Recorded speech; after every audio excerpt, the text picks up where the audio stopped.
Monsieur Ken Frank.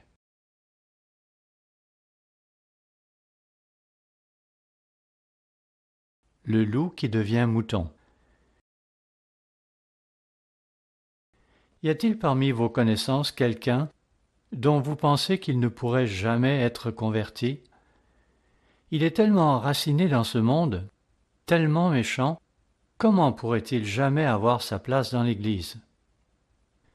D'un autre côté, connaissez-vous quelqu'un qui est tellement impliqué dans sa religion et son Église, tellement fervent dans sa foi particulière, qu'il vous est impossible d'imaginer qu'il abandonnerait tout cela pour venir à l'Église de Dieu?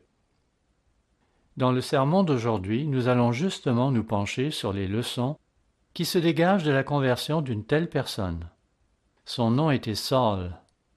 Ce nom vous fera peut-être penser à ce premier roi de la nation d'Israël, mais ce n'est pas là le Saul dont je veux parler. De toute façon, le nom de ce roi était Saül et non Saul. J'ai donné à mon sermon le titre suivant, « Le loup qui devient mouton ». Préparons le terrain en prenant un peu de recul afin de mettre en perspective les différents éléments qui interviendront durant le déroulement de cette histoire. Pour cela, tournons-nous vers le Nouveau Testament, en particulier vers le chapitre 6 du livre des Actes, qui nous servira de toile de fond. De là, nous effectuerons diverses excursions qui nous permettront de réunir les différents éléments qui constitueront notre histoire. Un de ces éléments impliquera un personnage nommé Étienne. Voyons Actes, chapitre 6, verset 8. Actes, chapitre 6, verset 8. Étienne, plein de grâce et de puissance, faisait des prodiges et de grands miracles parmi le peuple. Quelques membres de la synagogue dite des Affranchis, de celle des Cyrénéens et de celle des Alexandrins, avec des Juifs de Cilicie et d'Asie, se mirent à discuter avec lui. C'étaient des Juifs hellénistes qui avaient leur propre synagogue à Jérusalem, et ils faisaient de l'opposition, s'en prenant particulièrement à Étienne. Verset 10.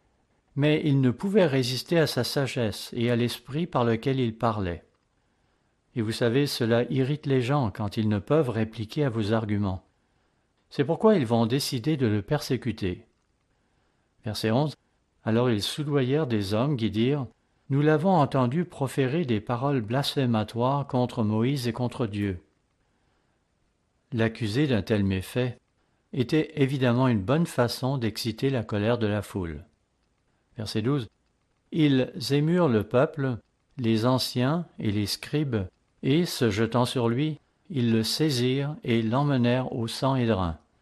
Ils produisirent de faux témoins qui dirent « Cet homme ne cesse de proférer des paroles contre le lieu saint et contre la loi, car nous l'avons entendu dire que Jésus, ce Nazaréen, détruira ce lieu et changera les coutumes que Moïse nous a données. » Il s'était emparé de cette expression de Jésus qui avait dit « Détruisez ce temple et en 3 jours je le relèverai. » Mais ce qu'il ne comprenait pas, c'est qu'il ne parlait pas d'un édifice de la ville. De fait, Jésus parlait du temple de son corps. Mais c'est le prétexte qu'utilisèrent ses ennemis pour accuser des hommes comme Étienne de vouloir détruire le temple de Dieu et de vouloir prêcher contre la loi que Dieu leur avait donnée par Moïse. Verset 15. Tous ceux qui siégeaient au Sanhédrin, ayant fixé les regards sur Étienne, son visage leur parut comme celui d'un ange. Acte 7, verset 1. Le souverain sacrificateur dit « Les choses sont-elles ainsi ?» Puis, durant le reste de ce chapitre 7, Étienne va prononcer ce magnifique discours où il passera en revue l'histoire d'Israël, de Moïse et de Salomon. Rendons-nous maintenant au verset 51 de ce chapitre 7, où Étienne, conscient de l'effet que son discours a produit en eux, ajoute, acte 7, verset 51, « Homme au cou raide, incirconcis de cœur et d'oreille, vous vous opposez toujours au Saint-Esprit. Ce que vos pères ont été, vous l'êtes aussi. Lequel des prophètes vos pères n'ont-ils pas persécuté? » Jésus ne leur avait-il pas dit la même chose? Depuis des siècles, n'avait-il pas sans cesse persécuté les serviteurs de Dieu? Lequel des prophètes vos pères n'ont-ils pas persécuté? Ils ont tué ceux qui annonçaient d'avance la venue du juste, que vous avez livré maintenant, et dont vous avez été les meurtriers. Vous qui avez reçu la loi d'après des commandements d'anges, et qui ne l'avez point gardée. Étienne se fait ici leur juge. Lui dont ils font le procès, il les accuse de manquer de cœur et d'être des meurtriers. Son plaidoyer ne lui obtient cependant rien de positif. Au contraire, les voilà qui sont furieux, enragés et pleins de haine et de ressentiment à son égard. Pourtant, un de ces fiers pharisiens parmi eux ne tardera pas à être amené à la repentance. C'est celui à qui nous devons près d'un tiers de notre Nouveau Testament. Et c'est lui qui fera l'objet du reste de notre histoire. Il nous fallait cependant commencer par mentionner ces événements-là avant de débuter notre histoire. Ainsi, comme nous allons le voir, Étienne sera le premier des martyrs chrétiens. Verset 54. En entendant ces paroles, ils étaient furieux dans leur cœur et ils grinçaient des dents contre lui. Souvenez-vous de Jésus qui disait dans les évangiles qu'il y aurait des pleurs et des grincements de dents. De même, ils grincèrent des dents contre Étienne, étant pleins de colère et de rage à son égard. Étienne en aurait probablement dit plus, mais ils ne lui en laissèrent pas le temps.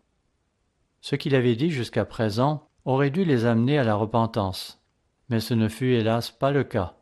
Verset 55. Mais Étienne, rempli du Saint-Esprit, et fixant les regards vers le ciel, vit la gloire de Dieu et Jésus debout à la droite de Dieu. Et c'est cette gloire de Dieu que les Juifs, dans leur jargon hébreu, avaient appelée dans les siècles passés la gloire Shekinah, une manifestation visible de la présence et de la gloire de Dieu.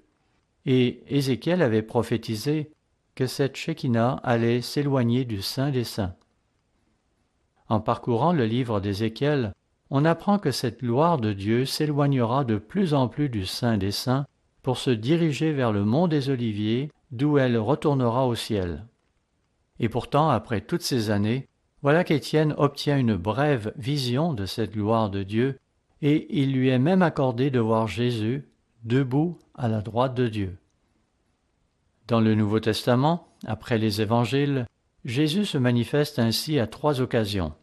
Ici dans Acte 7, à Étienne puis à Paul dans Acte 9, enfin à Jean dans le livre de l'Apocalypse. Et notez que Jésus se tient debout. D'ordinaire, on le mentionne assis, comme dans Acte 2 et dans Hébreux 8. Mais ici, il est debout, comme s'il agissait en tant qu'avocat de la défense. Et Étienne le voit, et cela doit sans nul doute lui donner beaucoup de courage pour tenir bon. Peut-être que Jésus se tient debout pour rappeler à Étienne qu'il est le souverain sacrificateur. Il est tout de même remarquable qu'il soit debout ici. Quant à Étienne, il dit au verset 56, « Voici, je vois les cieux ouverts et le Fils de l'homme debout à la droite de Dieu. » Peut-être que la vision qui lui est accordée ici le transporte directement au 3e ciel, et il y voit le Fils de l'homme debout à la droite de Dieu. En dehors des évangiles, c'est le seul endroit où le Nouveau Testament mentionne l'expression « Fils de l'homme ». Traditionnellement, être à droite, c'était occuper la place d'honneur. Et c'était généralement aussi du côté droit que les rois portaient les signes de leur royauté. Ainsi, c'est là la représentation qui nous est faite de Jésus. Verset 57. Ils poussèrent alors de grands cris en se bouchant les oreilles, et ils se précipitèrent tous ensemble sur lui. Leur comportement est similaire à celui d'enfants qui se bouchent les oreilles lorsqu'ils ne veulent pas entendre ce qu'on leur dit. Dans leur rage, ils se précipitèrent donc sur lui et, verset 58, le traînèrent hors de la ville et le lapidèrent. Les témoins déposèrent leurs vêtements aux pieds d'un jeune homme nommé Saul. C'est de ce Saul dont je veux parler aujourd'hui. Ils le traînèrent donc hors de la ville, car c'est là que les Juifs devaient procéder à leurs exécutions, selon un verset de Lévitique 24. De nos jours, on appellerait plutôt cela un lynchage. C'était le châtiment pour avoir commis un blasphème, et c'est de cela qu'ils l'accusèrent. À l'époque, quand il s'agissait de lapider quelqu'un, le premier à l'avoir accusé devait le pousser dans une fosse de 4 mètres de profondeur. S'il ne mourait pas de sa chute, le reste des manifestants lui lançaient alors des pierres pour l'achever. Les témoins déposèrent leurs vêtements aux pieds d'un jeune homme nommé Saul. Ces témoins étaient certainement des faux témoins. Leur présence sur les lieux laisse supposer qu'il y aurait eu un simulacre de procès, lequel aurait ensuite mené à une exécution conduite légalement. Il est probable, cependant, qu'on ne se soit pas soucié d'obtenir l'approbation officielle de Pilate, même si cela aurait dû être le cas pour une offense capitale conduisant à une exécution. Une telle situation devait en effet toujours avoir l'aval des autorités romaines. Ou bien Pilate n'avait pas voulu intervenir, ou bien ils avaient omis de l'en informer. On est cependant en droit de se demander, Pilate ne serait-il pas encore sous le choc de son face-à-face avec Jésus et aurait-il refusé d'intervenir, tout en laissant aux Juifs le soin de régler le problème? Ceux qui avaient lapidé Étienne avaient donc déposé leurs vêtements aux pieds d'un jeune homme. C'est là une scène qui est devenue presque quotidienne ces jours-ci, du moins pour qui écoute les nouvelles à la télévision. Quant à ce jeune homme, une expression utilisée pour quelqu'un âgé entre 20 et 40 ans, c'était nul autre que Saul. Verset 59. Et il lapidait Étienne qui priait et disait « Seigneur Jésus, reçois mon esprit. » Puis, s'étant mis à genoux, il s'écria d'une voix forte « Seigneur, ne leur impute pas ce péché. » Et après ces paroles, il s'endormit. Étienne avait invoqué Christ au ciel. Sa prière était adressée directement à lui. Jean fera la même sorte de prière à la fin du livre de l'Apocalypse où on lit « Amen, viens, Seigneur Jésus ». Notez aussi ces deux expressions « Seigneur Jésus, reçois mon esprit » et « Seigneur, ne leur impute pas ce péché ». Cela ne vous semble-t-il pas familier ? Cela ne vous rappelle-t-il pas la prière de Jésus dans l'Évangile selon Luc, juste avant qu'il ne meure? Notez cependant qu'Étienne inverse l'ordre des deux requêtes. Étienne, l'homme dont le nom signifie couronne, venait de se mériter la couronne de vie pour la résurrection à venir. Ce qui précède est nécessaire pour comprendre ce qui est dit au chapitre 8.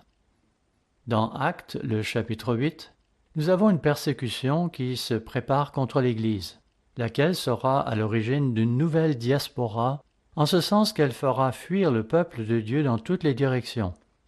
Acte 8, verset 1. Saul avait approuvé le meurtre d'Étienne. Il y eut ce jour-là une grande persécution. Cela dit, l'expression « Saul avait approuvé le meurtre d'Étienne » fait dire à certains que Saul était un membre du Sanhédrin, et qu'en vertu de cela, il s'était vu attribuer les pleins pouvoirs pour superviser le procès d'Étienne. Mais il n'est pas sûr qu'il fût vraiment un membre du Sanhédrin, même si certains en sont convaincus. Toujours est-il qu'il s'appliqua avec zèle et approuva les procédures engagées.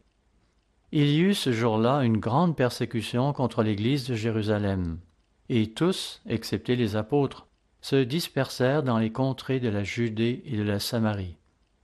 Ceci montre à quel point il était difficile pour un Juif du 1er siècle de notre ère d'accepter un Messie qui ne correspondait pas à ses attentes.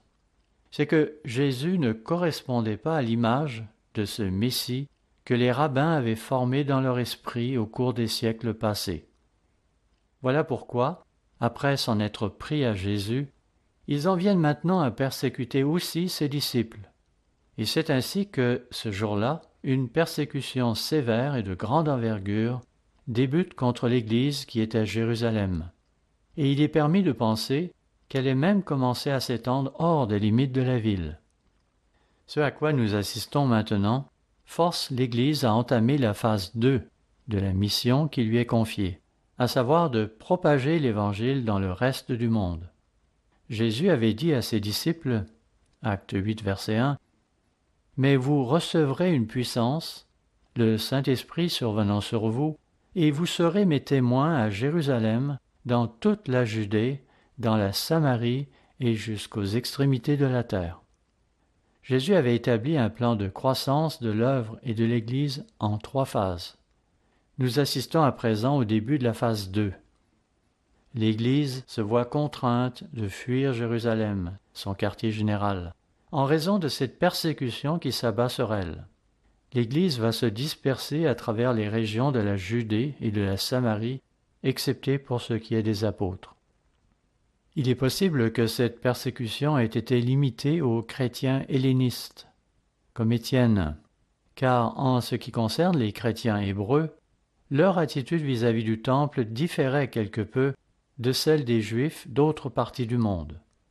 Cette deuxième phase va nous préparer pour ce qui apparaît dans Actes chapitre 8 verset 14. À partir de ce moment-là, et jusqu'en l'an 135 de notre ère, l'Église de Jérusalem, qui finira par se regrouper, était principalement composée de Juifs. Ceci est la conséquence des événements entourant Étienne. Saul avait approuvé la mise à mort d'Étienne.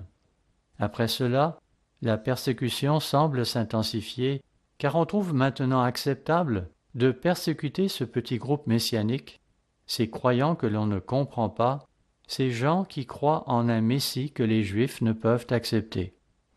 Acte 8, verset 2. Des hommes pieux ensevelirent Étienne et le pleurèrent à grand bruit. Cela témoigne du courage de ces hommes, car, d'ordinaire, ceux qu'on lapidait pour un blasphème n'avaient pas droit à des funérailles en bonne et due forme.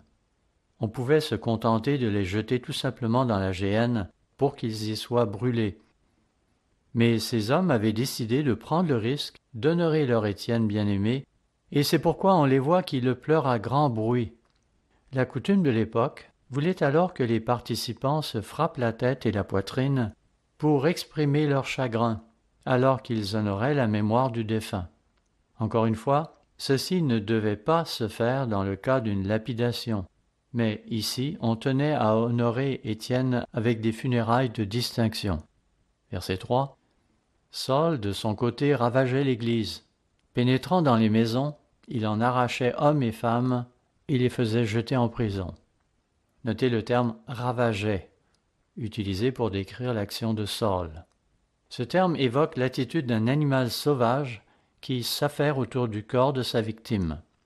Rappelons encore une fois qu'il est ici question de Saul, le nom hébreu associé à ce personnage que nous connaissons principalement par son nom romain, son nom helléniste, Paul.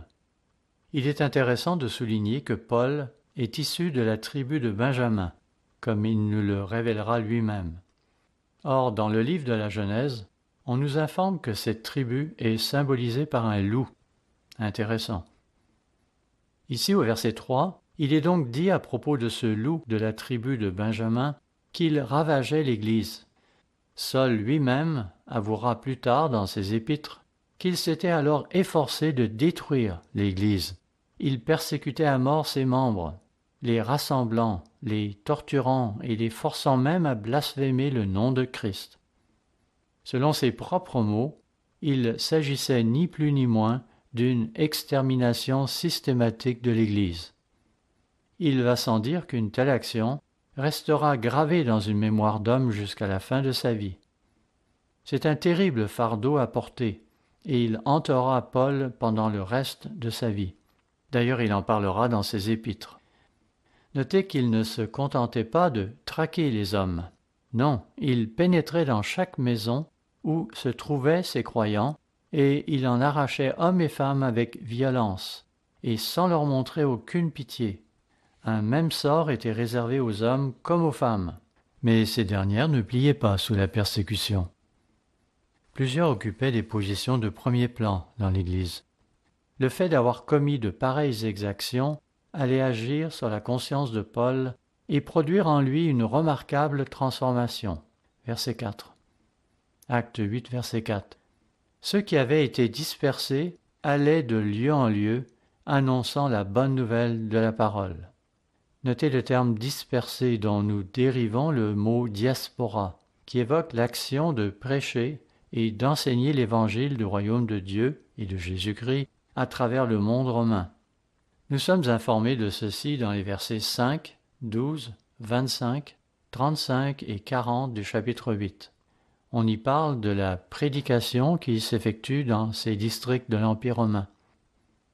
Ceux qui étudient l'histoire de la chrétienté doivent se rendre à l'évidence que le sang de ces martyrs agit comme une semence au profit de l'Église. Il y eut en effet des gens qui périrent durant cette persécution menée par Saul. Rendons-nous à présent au chapitre 9 du livre des Actes.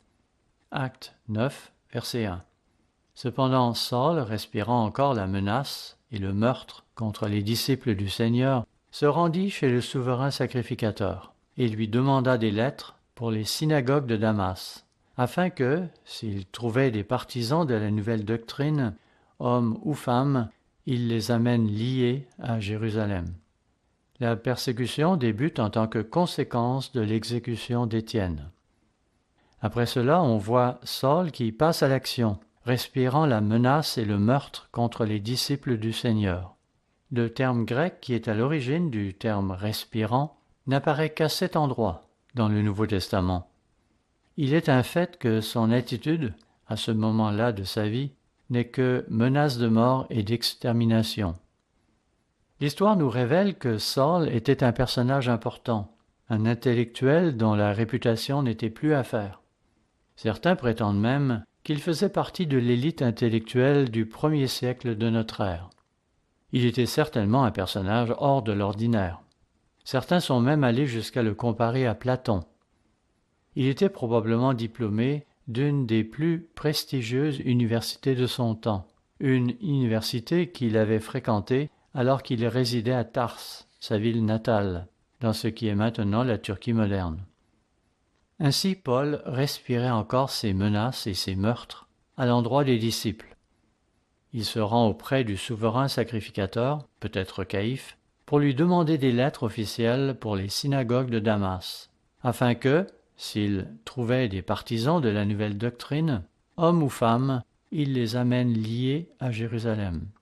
Il faut savoir que Damas était une ville de quelque importance, en fait, la plus importante des villes en dehors de la Palestine. Elle était située dans la province romaine de Syrie, à environ 240 km de Jérusalem, l'équivalent de 4 à 6 jours de marche. L'origine de la ville remonte au temps ancien, on la mentionne déjà dans le livre de la Genèse, et elle est aujourd'hui la capitale de la Syrie. À l'époque de Paul, il y vivait une large population juive. Quant aux chrétiens qui y vivaient à cette époque-là, ils étaient probablement venus de Jérusalem, et peut-être même, qui sait, à la suite de cette persécution dont nous venons de parler. Saul les pourchasse maintenant pour les ramener et les traduire en justice.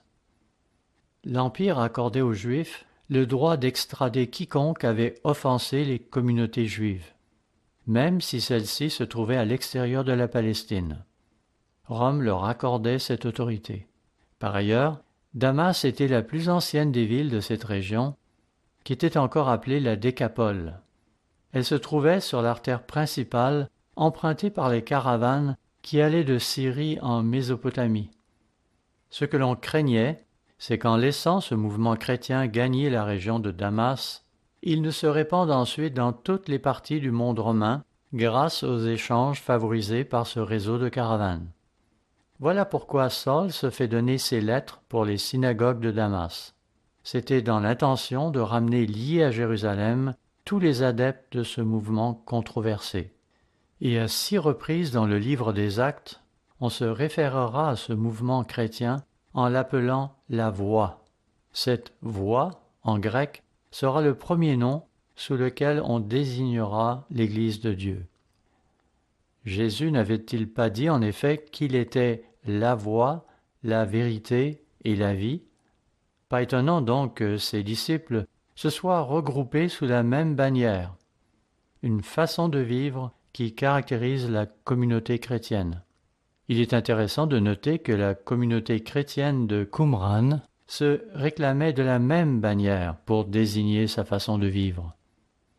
Dans l'Ancien Testament, la voie de l'Éternel est un terme qui revient souvent. Ce terme décrit adéquatement l'ensemble de cette voie d'un point de vue moral et spirituel. Ainsi, Saul cherche à saisir tous les adeptes de cette voie, hommes ou femmes, afin de les ramener liés à Jérusalem, où le Sanhédrin aurait l'autorité de les acquitter ou de les condamner à mort. Cela voulait dire leur faire parcourir une distance de 240 km à pied ce qui exigerait de ces prisonniers enchaînés qu'ils marchent durant 6 jours.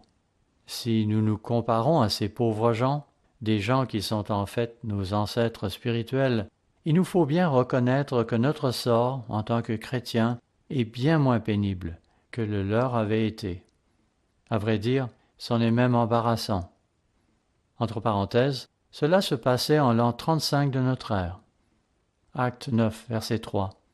Comme il était en chemin et qu'il approchait de Damas, tout à coup une lumière venant du ciel resplendit autour de lui. Il tomba par terre et il entendit une voix qui lui disait « Saul, Saul, pourquoi me persécutes-tu » Notez que la voix l'appelle par son nom à 2 reprises. Il voit donc cette lumière, une manifestation de la gloire de Dieu, de cette gloire Shekinah qui lui apparaît dans le ciel. Lorsque Paul parlera à nouveau de cet événement, plus loin dans le livre des Actes, il précisera que cela s'était produit vers midi, et que cette apparition lui semblait plus brillante que le soleil, et qu'elle répandait sa lumière depuis le ciel. Naturellement, il fut projeté à terre, et il entendit alors cette voix qui lui dit « Saul, Saul, pourquoi me persécutes-tu » Il s'agissait bien sûr de la voix de Jésus-Christ. Comment se fait-il qu'il se fasse accuser de persécuter Jésus-Christ?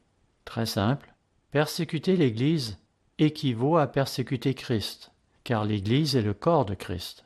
« Pourquoi me persécutes-tu » lui demande la voix.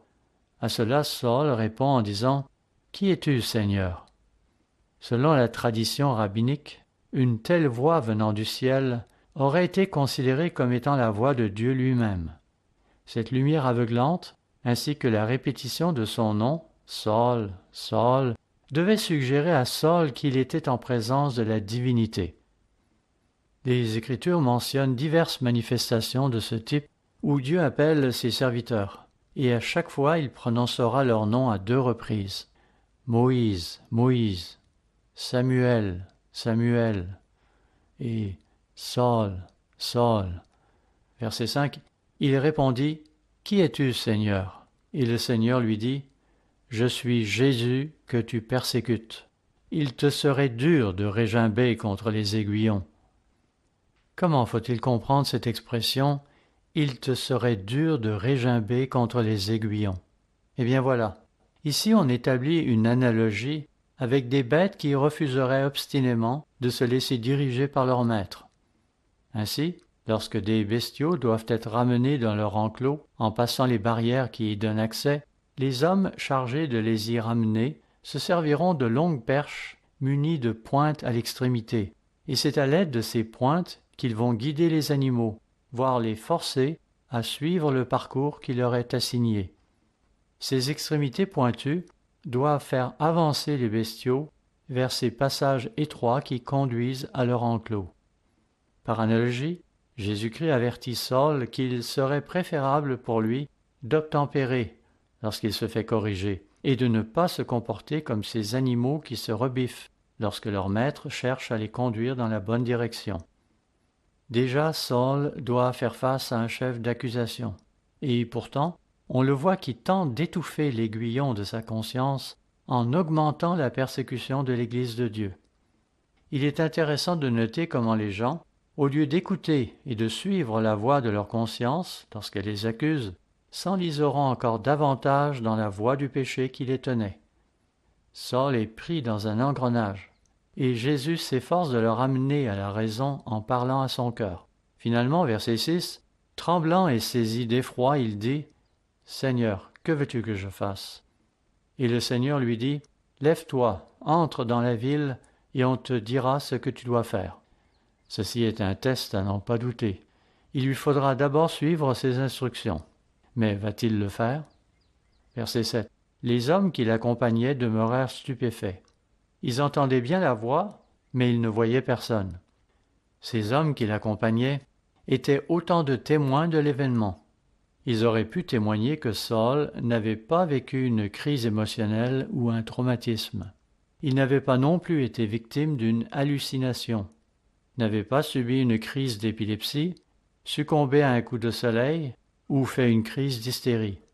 Toutes des choses qui ont été invoquées par certains pour tenter de rejeter l'idée que son expérience était réellement la cause d'une intervention divine. Permettez-moi de vous citer ces paroles de l'érudit William Neal. Il dit « Rien moins qu'un miracle aurait pu ainsi révolutionner la vie de ce rabbin qui incarnait à merveille l'idée qu'on se fait d'un individu équilibré et sain d'esprit. » Par conséquent, ceux qui voyageaient avec lui étaient bouche bée quand ils entendirent une voix, mais ne virent personne. Certains font remarquer qu'il semble y avoir une contradiction ici avec ce qu'on lit au verset 9 du chapitre 22, où il est dit qu'ils n'entendirent pas de voix. Comment allons-nous résoudre ce problème? En réalité, il n'y a pas vraiment de contradiction. C'est plutôt une mauvaise interprétation du texte grec. Il faudrait plutôt y lire qu'ils entendirent, mais ne comprirent pas ce que la voix disait. Poursuivons au verset 8. Acte 9, verset 8. Saul se releva de terre, et, quoique ses yeux soient ouverts, il ne voyait rien. Il s'agissait ici d'un aveuglement temporaire qui allait de pair avec ce qui se déroulait dans son esprit. Oui, il s'était montré incapable de reconnaître la vérité. Il s'était comporté en persécuteur aveugle. On le prit par la main et on le conduisit à Damas. C'était précisément où il voulait aller. Verset 9. Il resta 3 jours sans voir et il ne mangea ni ne but. Le voilà qui jeûne, une pratique qui était commune à l'époque, en particulier quand on avait vécu une expérience de ce type. On nous rapporte que, jadis, les chrétiens recouraient souvent au jeûne avant de se faire baptiser. Souvent, un message provenant du ciel était accompagné d'un signe, comme pour confirmer son authenticité. Dans le cas présent, Saul était devenu aveugle. Cela affermit les pensées de son esprit. Puis au verset 10, « Or, il y avait à Damas un disciple nommé Ananias. Le Seigneur lui dit dans une vision, « Ananias !» Il répondit, « Me voici, Seigneur. » Le nom de cet homme, Ananias, n'apparaît qu'en 2 endroits, ici et au chapitre 22. Ananias va servir de témoin lors de la conversion de Saul. Plus que cela, il sera l'outil dont Dieu se servira pendant tout ce processus. Ananias était un nom répandu à cette époque. Son équivalent grec dérive de son homologue hébreu Hanania, qui signifie « Dieu est miséricordieux ». Ananias était un chrétien d'origine juive, donc un témoin compétent de la conversion de Saul. Au verset 12 du chapitre 22, on dit à propos de lui qu'il était un homme pieux selon la loi, et que tous les Juifs demeurant à Damas rendaient de lui un bon témoignage. Au verset 10 du chapitre 9, ce même Ananias est appelé un disciple, et on y voit le Seigneur qui lui dit dans une vision « Ananias !» Et il répondit « Me voici, Seigneur ». Notez cependant qu'ici, même s'il est dit qu'il eut une vision, il n'en reste pas moins qu'il entendit le message. D'ailleurs, la même chose peut être notée dans d'autres visions de l'Ancien Testament. Verset 11. Et le Seigneur lui dit, « Lève-toi, va dans la rue qu'on appelle la droite, et cherche dans la maison de Juda un nommé Saul de Tarse, car il prie. » Ici, il est question de cette rue appelée la droite. C'est une rue longue de 1,5 km, ornée de colonnades datant de l'époque helléniste, durant laquelle Damas avait été rebâtie. La ville avait alors la forme d'un rectangle et elle était parcourue de rues orientées nord-sud et est-ouest. Les rues orientées dans le sens est-ouest étaient plus longues, et celle qu'on appelait la droite était la plus longue de toutes. En fait, elle était la plus longue de la ville et elle existe encore de nos jours, sauf qu'on l'a renommée Darb al-Mustaqim. Elle a toujours été l'artère principale de Damas. Mais il est vrai que, de nos jours, ces colonnades de style corinthien qui s'échelonnaient sur tout son parcours ont disparu. Christ avait donc dit à Ananias d'aller dans cette rue appelée la droite pour y chercher un certain Saul de Tarse, lequel se trouvait dans la maison de Juda où il priait. Puisqu'on a parlé de Tarse, mentionnons que c'était la ville natale de Paul. Cette ville de Turquie était un important centre commercial et pouvait s'enorgueillir d'avoir une université de renom. C'est à Tars que Saul grandit et alla à l'école, avant de se rendre à Jérusalem pour se faire instruire par Gamaliel. Tars constituait à l'époque une sorte de plaque tournante. Elle se trouvait être la capitale de la province romaine de Cilicie, située au sud-est de cette région que les Romains appellent l'Asie et que nous appelons maintenant l'Asie mineure. Sa population, à l'époque romaine, devait avoisiner le demi-million. Selon ses propres dires, Saul n'était donc pas originaire d'une ville sans importance. De fait, Tars, située au confluent de l'Est et de l'Ouest, était à l'époque la rivale d'Alexandrie et d'Athènes, tant dans le domaine des arts que dans celui des sciences. Telle était donc la ville dont Saul était originaire. Au verset 11, on nous dit que Saul se trouve dans cette maison de Damas où il prie.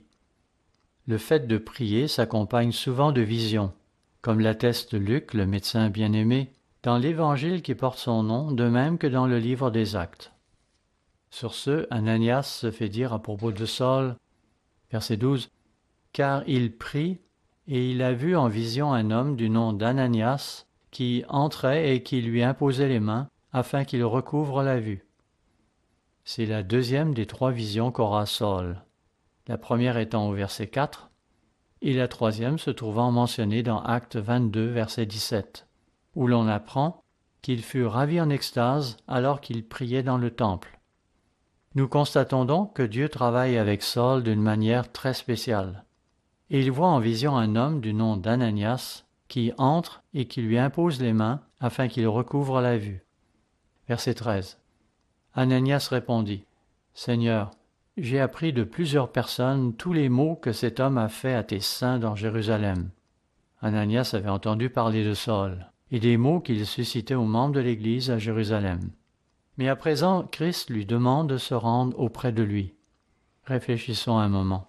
Pourquoi Saul s'était-il mis en route pour Damas? N'était-ce pas pour ramener à Jérusalem, liés de chaînes, ses membres qui s'en étaient enfuis? Et cependant, on ne détecte pas de réticence chez Ananias. Il obéit tout de suite car lui aussi a eu un message. Il a entendu cette voix qui lui dit d'aller voir cet homme. Même s'il ne comprend pas pleinement ce qui se passe, même s'il a quelques inquiétudes, il va obéir. Il ne va pas argumenter et faire valoir que cet homme a déjà causé bien des maux au sein de Jérusalem. Par ailleurs, Ananias le sait et il le dit au verset 14, Acte 9, verset 14, « Il a ici des pouvoirs de la part des principaux sacrificateurs, en fait des mandats d'arrestation, pour lier tous ceux qui invoquent ton nom. » Mais le Seigneur lui dit, verset 15, « Va, car cet homme est un instrument que j'ai choisi pour porter mon nom, premièrement devant les nations, deuxièmement devant les rois, et troisièmement devant les fils d'Israël. » Saul recevait ainsi une triple mission. Et ici, au verset 15, Dieu dit que Saul est un instrument qu'il s'est choisi. Notez que Dieu travaille aussi avec un autre disciple, tant il est vrai que, dans l'Église, Dieu travaille par l'intermédiaire d'êtres humains. En effet, dans toutes les péripéties entourant la conversion de Paul, c'est Ananias qui est l'instrument dont Dieu se sert. Saul, à l'instar des prophètes, fut lui aussi choisi dans un but bien précis. De fait, dans l'Épître aux Galates, il nous dira que Dieu l'avait choisi dès le sein de sa mère, mais à ce stade, il ne le comprenait pas encore. Quand Dieu dit que Saul est un instrument qu'il s'est choisi pour porter son nom devant les nations, il parle évidemment de toutes les nations, mais tout particulièrement celles qui vivent en dehors de Jérusalem et de la Judée. Cependant, il sera aussi amené à comparaître devant des rois. Ainsi, Saul comparaîtra devant le roi Agrippa, ainsi que l'empereur César, et peut-être même devant l'empereur Néron, lorsqu'il reviendra à Rome, peu avant d'y être exécuté. Par ailleurs, n'oublions pas qu'il devait aussi se rendre auprès des enfants d'Israël. C'est pourquoi, lorsque Paul entrait dans une ville, c'est toujours dans une synagogue juive qu'il se rendait en premier, et ce n'est qu'ensuite qu'il se manifestait aux gentils de la ville. Poursuivons au verset 16. et je lui montrerai tout ce qu'il doit souffrir pour mon nom. C'est de Paul que Christ parle ici. Notez que souffrir dans le grec peut même signifier mourir. De fait, il semble que Paul allait effectivement mourir peu après que Luc eut fini d'écrire le livre des Actes. De tous les chrétiens, Paul est peut-être celui qui eut à souffrir le plus pendant tout le temps qu'il servit celui qu'il avait initialement persécuté. Le fait d'avoir eu tant à souffrir pour Christ a sûrement dû lui mériter ses faveurs, ainsi que l'assurance d'être amplement récompensé à son retour. Peu avant sa mort dans la foi, dans 2 Timothée 4, versets 7 et 8, Paul écrira « J'ai combattu le bon combat, j'ai achevé la course, j'ai gardé la foi. Désormais la couronne de justice m'est réservée. Le Seigneur, le juste juge, me la donnera dans ce jour-là. » Puis, si nous revenons à Actes chapitre 9, au verset 17, Actes 9, verset 17, Ananias sortit, et lorsqu'il fut arrivé dans la maison, il imposa les mains à Saul en disant « Saul, mon frère, le Seigneur Jésus qui t'est apparu sur le chemin par lequel tu venais m'a envoyé pour que tu recouvres la vue et que tu sois rempli du Saint-Esprit. » Ananias impose les mains à Saul pour qu'on le reconnaisse, lui, ce persécuteur, ce loup féroce de la tribu de Benjamin, comme faisant maintenant partie du peuple de Dieu, de ce peuple qu'il avait jadis persécuté. On voit ici Ananias agir comme adjoint de Christ, en tant que commissaire dûment nommé. Ananias lui impose donc les mains en disant « Saul, mon frère, le Seigneur Jésus qui t'est apparu, ce n'est donc pas seulement une vision. Le Seigneur Jésus qui t'est apparu sur le chemin par lequel tu venais m'a envoyé pour que tu recouvres la vue et que tu sois rempli du Saint-Esprit. » Saul se basera sur cet incident où Christ lui apparut pour se faire reconnaître en tant qu'apôtre. En effet, environ 20 ans plus tard, dans 1 Corinthiens 9, verset 1, Paul s'exclamera « Ne suis-je pas apôtre? Ne suis-je pas libre? N'ai-je pas vu Jésus notre Seigneur? N'êtes-vous pas mon œuvre dans le Seigneur ?» Et puis plus loin, dans 1 Corinthiens 15, verset 8, nous lisons 1 Corinthiens 15, verset 8, « Après eux tous, il m'est aussi apparu à moi, comme à l'avorton. » Puis au verset suivant, il dira, verset 9, « Car je suis le moindre des apôtres, je ne suis pas digne d'être appelé apôtre, parce que j'ai persécuté l'Église de Dieu. » Entre parenthèses, ici au verset 9, on mentionne l'Église de Dieu. C'est l'une des 12 fois que ce nom apparaît dans le Nouveau Testament. Notez que ce n'est pas un autre apôtre qui a donné l'apostolat à Saul, c'est Christ lui-même qui l'a nommé à ce poste. Dans le cas de Saul, ou Paul, sa conversion et sa nomination en tant qu'apôtre ne se déroulèrent pas comme chez les autres apôtres, comme il nous le dit lui-même dans Galates, le chapitre 1. Galates 1, verset 1. Paul, apôtre, non de la part des hommes, ni par un homme, mais par Jésus-Christ et Dieu le Père, qui l'a ressuscité des morts. C'est donc directement de Christ et de Dieu le Père qu'il détient son apostolat. Puis, verset 11, « Je vous déclare, frères, que l'évangile qui a été annoncé par moi n'est pas de l'homme. Car je ne l'ai ni reçu ni appris d'un homme, mais par une révélation de Jésus-Christ. » Ce fut donc par une révélation personnelle de Christ. Il l'avait vu en personne. C'est ce qu'Ananias disait dans Actes 9, verset 17. Revoyons-le. Actes 9, verset 17. « Saul, mon frère, le Seigneur Jésus qui t'est apparu sur le chemin par lequel tu venais, m'a envoyé pour que tu recouvres la vue et que tu sois rempli du Saint-Esprit. » Paul allait avoir besoin de ce Saint-Esprit dans son ministère, et cela va profondément influencer sa façon de prêcher par la suite. D'ailleurs, il ne tardera pas à en faire usage pour prêcher la vérité. Verset 18. « Au même instant, il tomba de ses yeux comme des écailles, et il recouvra la vue. Il se leva et fut baptisé. » Notez qu'il ne se mit pas à parler en langue. Il avait donc reçu le Saint-Esprit. Sa conversion allait pouvoir débuter sur un bon pied. Laissez-moi vous faire part de cette remarque faite par Lord Lyttelton, un homme d'État du XVIIIe siècle. Parlant de Saul, il écrivait « La conversion et l'apostolat de saint Paul est une preuve plus que suffisante du fait que le christianisme correspond à une révélation divine. Le fait que Christ ait pu convertir un individu de la trempe de Saul, un ennemi avoué de l'Église, est déjà en soi un sceau d'approbation et d'authentification de ce qu'il est convenu d'appeler la voie chrétienne. » Poursuivons au verset 19. « Il se leva et fut baptisé, et après qu'il eut pris de la nourriture, les forces lui revinrent.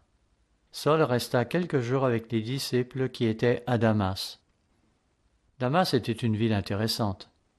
Elle était la plaque tournante d'un vaste réseau commercial par où transitaient de longues files de caravanes vers le nord de la Syrie, de la Mésopotamie, de l'Anatolie, de la Perse et de l'Arabie.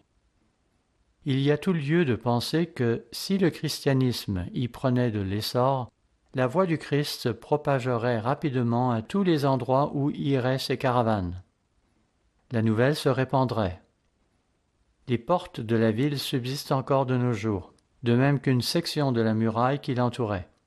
Damas est considérée comme l'une des plus anciennes cités du monde à avoir été habitée en permanence.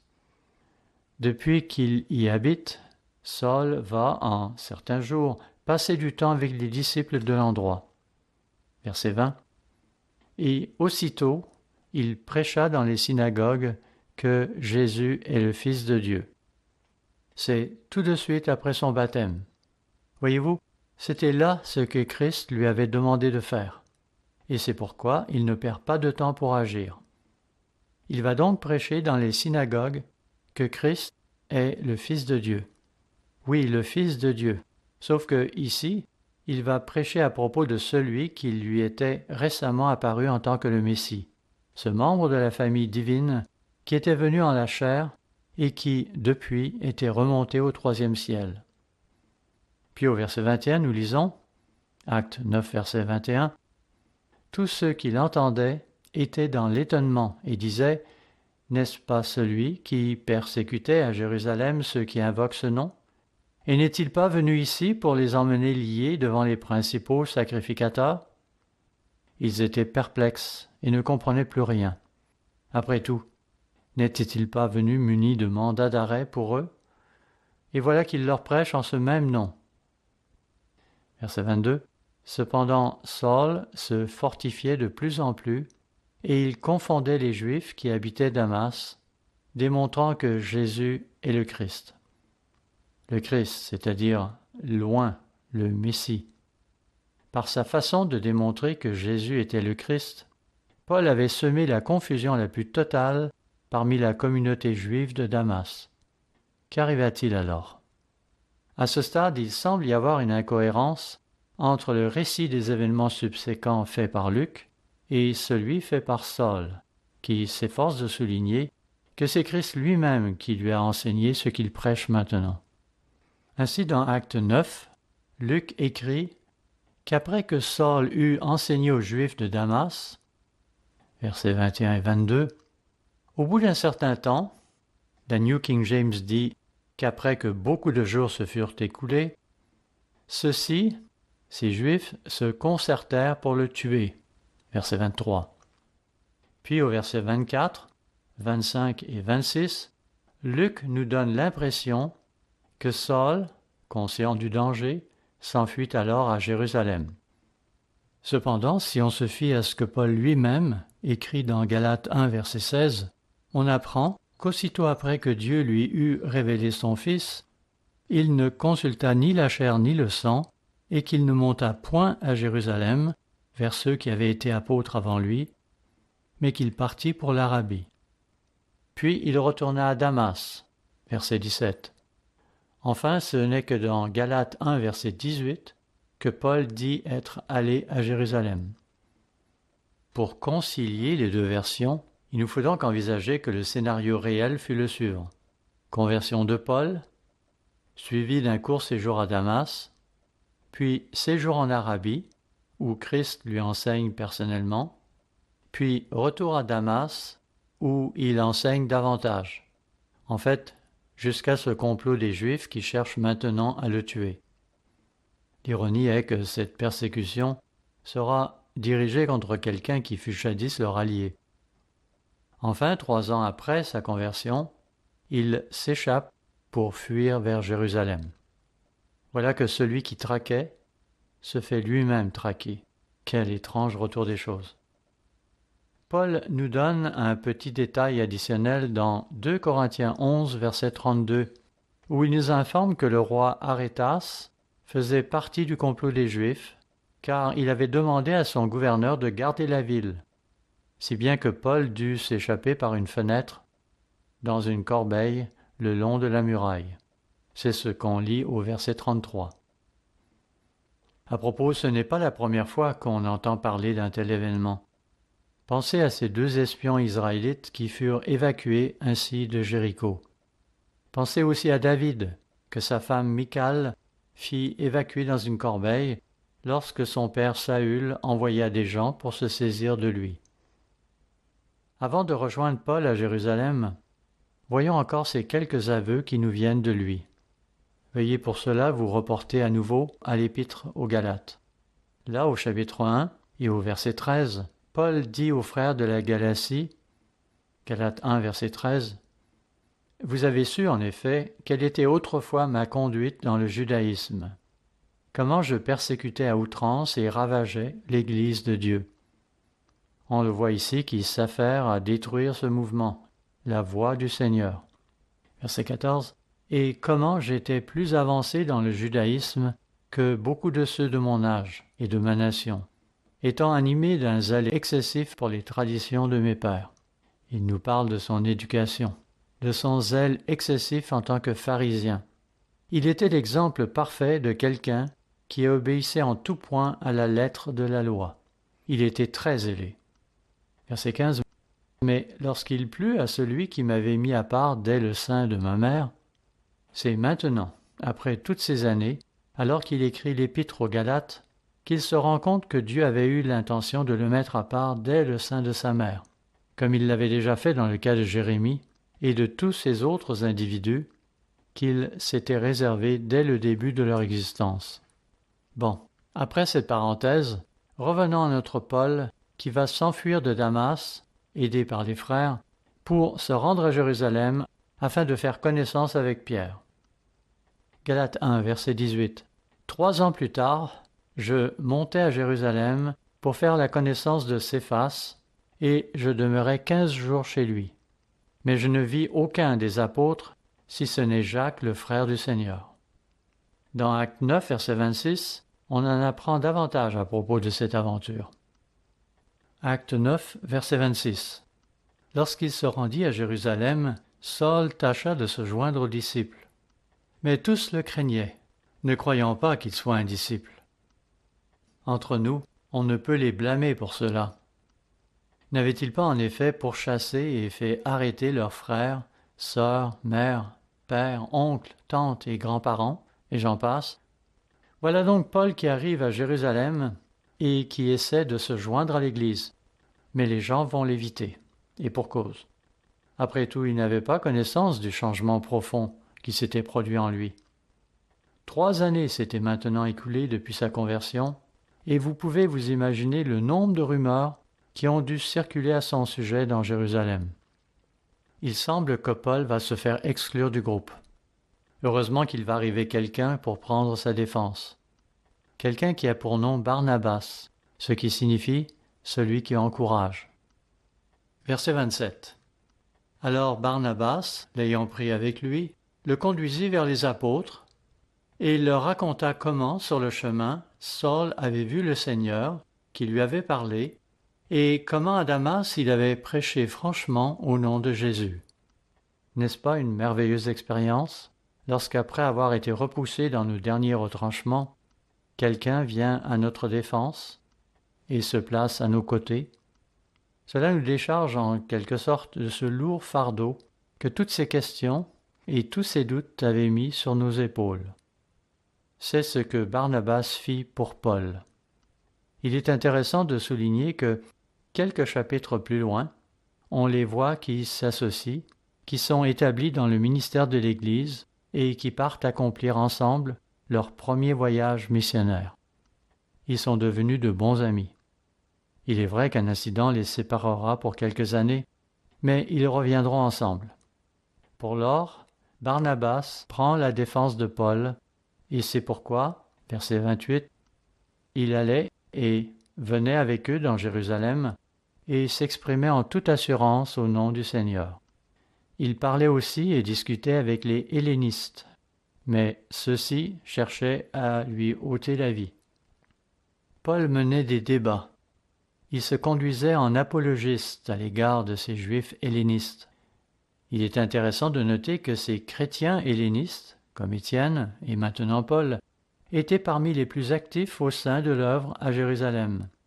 De même que les Juifs hellénistes étaient les plus farouches adversaires du christianisme. Ces Juifs de la dispersion avaient en commun la culture grecque, mais ils entament des parcours très différents. Il semble ici que Paul prenne la relève d'Étienne. Croyez-vous qu'Étienne ait laissé sa marque sur Paul? Je crois que oui. En effet, n'est-ce pas ce qu'Étienne faisait avant sa mort? Et maintenant Paul prend le bâton pour assurer la relève. Acte 9, verset 30. Les frères, l'ayant su, l'emmenèrent à Césarée et le firent partir pour Tarse. C'est que Paul doit faire face à une nouvelle menace contre sa personne. En conséquence, les voilà qui le font descendre à Césarée, une belle ville portuaire située au sud du mont Carmel. C'est là que Pilate avait établi son quartier général. De là, ils le renverront à la maison, au moins pour un temps, jusqu'à ce que se calme la controverse qu'il avait suscitée. Et puis, Paul n'avait pas vu sa famille depuis un certain temps. Le voilà donc qui prend le chemin du retour, un voyage qui le ramènera à sa ville natale de Tarse. C'est là qu'il restera, du moins jusqu'à ce que Barnabas se rende auprès de lui disant « Paul, j'ai besoin de toi. Il nous faut reprendre le travail qu'on nous avait assigné. » Verset 31. L'Église était en paix dans toute la Judée, la Galilée et la Samarie, s'édifiant et marchant dans la crainte du Seigneur. Et elle s'accroissait par l'assistance du Saint-Esprit. Ce verset résume l'essentiel de cette période de l'histoire chrétienne qui s'étend sur presque une décennie et dont le livre des Actes est avare de commentaires. Cela peut s'expliquer par le fait que, durant la même période, le monde romain assiste au remplacement de l'empereur Tibère par l'empereur Caligula, lequel voulait ériger une statue à son effigie dans le temple. Il en résulta que les Juifs se mobilisèrent contre lui et que, du même coup, ils cessèrent pour un temps de persécuter l'Église. L'Église put ainsi croître en paix, et c'est effectivement ce qu'elle fit en Judée, en Galilée et en Samarie. Elle s'affermit et marcha dans la crainte du Seigneur. Le Saint-Esprit lui apporta consolation et encouragement, et le nombre de croyants se mit à augmenter. Pourquoi? Eh bien, c'est parce qu'ils ont maintenant parmi eux ce loup de la tribu de Benjamin qui est devenu mouton. Grâce à lui, la communauté s'accroît et prospère, du moins jusqu'à ce que vienne une nouvelle vague de persécution. Voilà l'histoire de la conversion de Saul. C'est là le nom hébreu qu'on lui a donné à la naissance, même si, durant l'exercice de son ministère, après sa conversion, il emploiera de plus en plus le nom de Paul. Je voudrais à présent vous indiquer 3 leçons que l'on peut dériver de la vie de Paul. Cela nous fera réfléchir chaque fois que nous serions enclins à penser que telle ou telle personne ne pourrait tout simplement pas avoir sa place dans l'Église de Dieu. Leçon numéro 1. Elle nous enseigne qu'il ne faut jamais exclure des gens d'une telle possibilité. Dans nos petites cervelles, il nous est impossible d'imaginer le futur. Nous ne savons rien du plan de Dieu, et nous ne devons pas présumer que certaines personnes ne pourraient jamais vivre une transformation comme celle que Saul vécut. Pourquoi? Parce que si Dieu veut convertir une personne, il va opérer en elle un miracle, comme dans le cas de Saul. Cette première leçon doit aussi nous enseigner que Christ est la tête de son Église. S'il veut quelqu'un, il l'aura. Ainsi, n'excluons pas une personne. Ne la considérons pas comme indigne de Christ. Laissez pareille considération entre les mains de Christ. Il sait ce qu'il fait. Leçon numéro 2. Ici, Jésus nous enseigne d'aimer nos ennemis et de prier pour eux. N'est-ce pas ce qu'a fait Étienne? Effectivement, avant de mourir, il a dit « Seigneur, ne leur impute pas ce péché ». Cette prière fut-elle honorée? Posons-nous la question. Qui se porte maintenant à la défense de l'Évangile? N'est-ce pas celui qui avait présidé à l'exécution d'Étienne? Voyez comment Jésus nous dit de prier dans Matthieu 5, verset 43. Matthieu 5, verset 43. Vous avez appris qu'il a été dit « Tu aimeras ton prochain et tu haïras ton ennemi ». La première partie « Tu aimeras ton prochain » est issue de l'Ancien Testament. La deuxième partie « Tu haïras ton ennemi » est probablement ce qu'enseignaient les rabbins, car il est dit « Vous avez appris ». Cependant, voyez ce que Jésus ajoute au verset suivant, le verset 44. « Mais moi je vous dis, aimez vos ennemis, bénissez ceux qui vous maudissent, faites du bien à ceux qui vous haïssent, et priez pour ceux qui vous maltraitent et qui vous persécutent. Pour cela, il nous faut l'aide du Saint-Esprit en nous. L'esprit charnel n'en serait pas capable. Cela requiert un miracle. » Verset 45. « Afin que vous soyez fils de votre Père qui est dans les cieux. Car il fait lever son soleil sur les méchants et sur les bons, et il fait pleuvoir sur les justes et sur les injustes. Si vous aimez ceux qui vous aiment, quelle récompense méritez-vous? Les publicains n'agissent-ils pas de même? Et si vous saluez seulement vos frères, que faites-vous d'extraordinaire? Les païens n'agissent-ils pas de même? » Verset 48. « Soyez donc parfaits, comme votre Père céleste est parfait. » La leçon est donc d'aimer nos ennemis et de prier pour ceux qui nous maltraitent. Étienne avait parfaitement suivi cette recommandation avant de mourir. Enfin, voyons la leçon numéro 3. Toute conversion est un miracle. Même ceux d'entre nous, qui n'étions pas des persécuteurs de la trempe de Saul, nous aussi nous résistions à Christ jusqu'à notre conversion. Nous aussi, nous avons bénéficié d'un miracle pour en être arrivés là.